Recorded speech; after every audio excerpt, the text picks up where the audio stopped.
Jeg er børnepsykiater og har sammen med nogle kolleger undersøgt et par 30 børn fra 20 asylsøgende familier, som havde boet i adskillige år i forskellige lejre, asylcentre i Danmark. Mange af børnene var flyttet op til 10 gange, og alle børnene havde faktisk været små nomader, som havde boet i en lejr, en anden lejr og en tredje lejr, og havde oplevet at skifte miljø, skifte kammerater, skifte børnehave, skifte skole, alt efter alder, masser af gange. Da vi så børnene, var de yngste knap 1 år, og de ældste var omkring 18 år. Så det var hele barndomslivet, vi fik belyst på den måde. Og i starten var vi faktisk lidt forvirret over, hvor forskelligt børnene reagerede på den tilværelse, den opvækst, de havde haft i asylcentrene. Men når man efterhånden får undersøgt tilstrækkeligt mange, så opdagede vi jo, at der var et mønster i det alligevel. Hvis man vokser op i et asylcenter, er der ingenting, der er kontinuerligt. Der er intet, der er stabilt.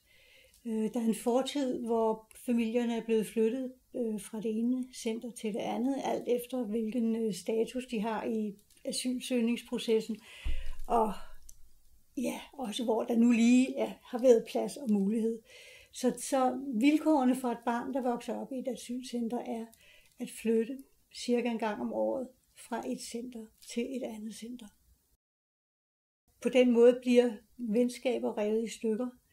Forhåbninger, planer, der varer ud over dagen og vejen, er meget svære at blive ved med at tro på. Så mange børn, eller de fleste af de børn, som vokser op i asylcentrene, mister jo troen på en fremtid. Hvilket er en meget alvorlig psykologisk hæmsko for børn. Ikke at kunne drømme, ikke at kunne planlægge, ikke at kunne regne med, at vennen eller veninden er der dagen efter. At leve så kaleidoskopisk gør jo, at børnenes forhåbninger forsvinder efterhånden. Og det ligesom bliver overladt i noget, man kan kalde et ingenmandsland, uden fornemmelse for en fremtid.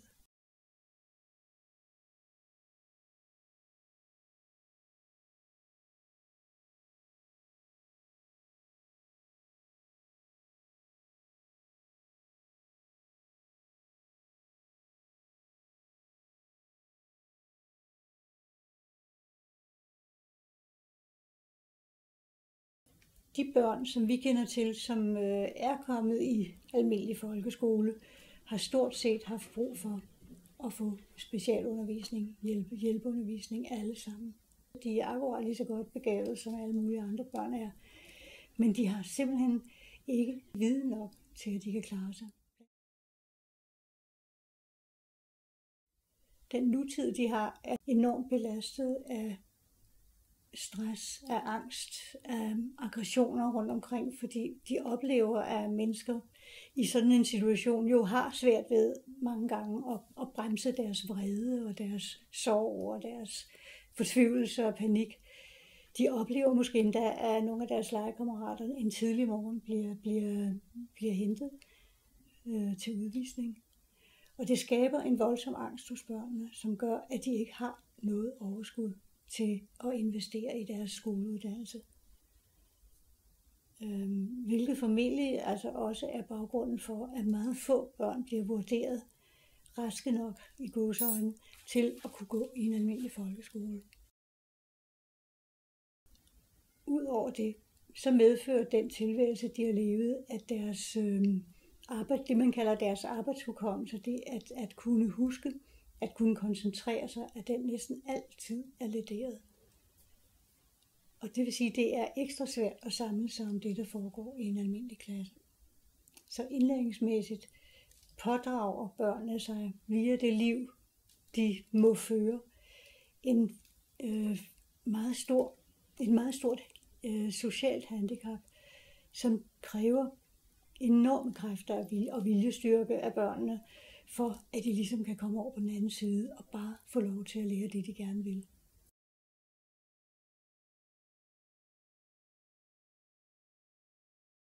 Jeg kan godt give et eksempel på, hvad det betyder for børn at bo under så stressende omstændigheder, som det er at være barn i et asylcenter.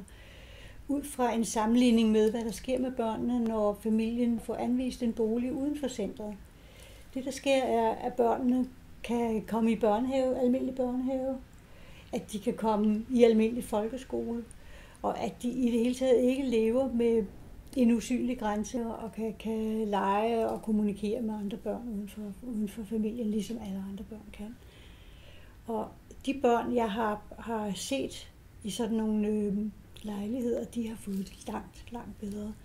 De falder efterhånden mere til ro og tør folde sig lidt mere ud i børnehaven. Til gengæld så reagerede de så, når de kom hjem fra børnehaverne. Men reagerede på en meget mere for et barn naturlig måde ved at ligesom forvente, at deres behov blev dækket, at der var nogen, der ville snakke med dem, at der var nogen, der ville lege med dem. En adfærd, som man ikke ser ret tit i asylcentrene, hvor børnene ligesom mister tiltroen til, at der er nogle voksne, der har tid til dem.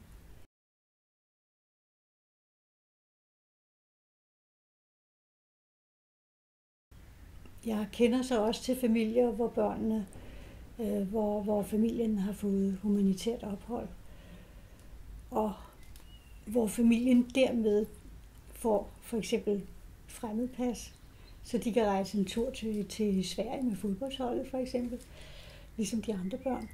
Og de får sygesikringskort, så de får deres egen læge.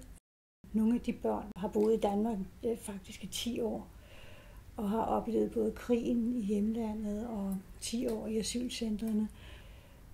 Og jeg kender et par børn, som faktisk nu er i gang med en uddannelse, og som er meget motiveret for at klare en uddannelse i Danmark, og jo bliver ved med at håbe på, at familien en dag får permanent ophold, så angsten ikke hvert eneste år vender tilbage for fremtiden. Men problemerne følger jo stadigvæk med i form af en kæmpe ekstra indsats for at magte og klare koncentration. Det at kunne modtage indlæring, altså det kræver jo også, at man kan holde sammen på, hvad der bliver fortalt, og det kan være svært, når arbejdshukommelsen er så skrøbelig, som den er for de her børns vedkommende. Så det kræver en kæmpe viljestyrke, men den har jeg faktisk set til stede hos de familier, jeg kender. Og man bliver faktisk fuld af beundring for de børn, der klarer det.